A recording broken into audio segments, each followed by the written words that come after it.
Maupay na adlaw mga sangkay! For today's vlog, i-share ko sa inyo kung paano ako magluto ng lumpiang isda. First, mag-isa muna tayo ng bawang at sibuyas. Ang gusto ko sa bawang at sibuyas, yung medyo natotoasted sila para yung aroma nila matapang. At isusunod ko naman ang 1 kilong carrots. By the way nga pala mga sangkay, ang isdang ginamit ko is galunggong. Pinaksiw lang natin yun sa suka, tubig na konti at saka may paminta, may luya at sibuyas. Hindi naman kailangan lagyan ng maraming pampalasa kapag nagpapaksiw ng isda. Ang importante maluto siya sa suka na may tinimplahan. At naglagay nga pala ako mga sangkay ng butter.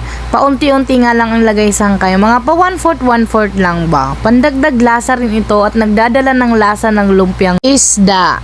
At hindi ko na nga na-videohan mga sangkay, nilagyan ko rin pala ito ng shrimp cubes isa at patis, paminta, asin at betchin kung anong gusto nyong mga pampalasa. At lulutuin lang natin ng mabuti at hahalu-haluin mga sangkay bago natin isunod ang ating hinimay na galunggong.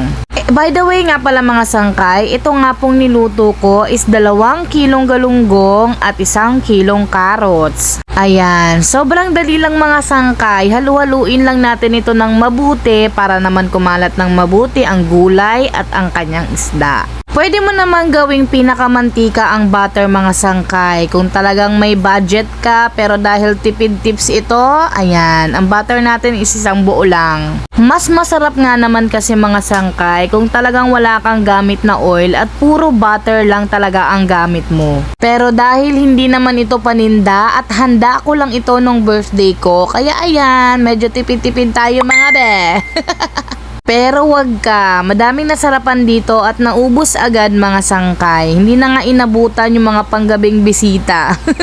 At nakapagpalaman nga ako mga sangkay ng higit sa 100. Pero kung talagang gusto mong medyo marami-rami ang handa mo at konti-konti lang ang palaman mo, pwede na rin to, baka umabot na rin ng 200 pieces. At huwag kalimutan mga sangkay i-follow ako para sa iba pa nating mga paluto na ituturo ko sa inyo, mga tipid tips. Kahit tipid dito mga sangkay, masarap pa rin yan. Kaya huwag kalimutang i-share sa mga friends para alam din nila kung paano gawin. Please support our small business. Maraming salamat po. Yun lang. Bye!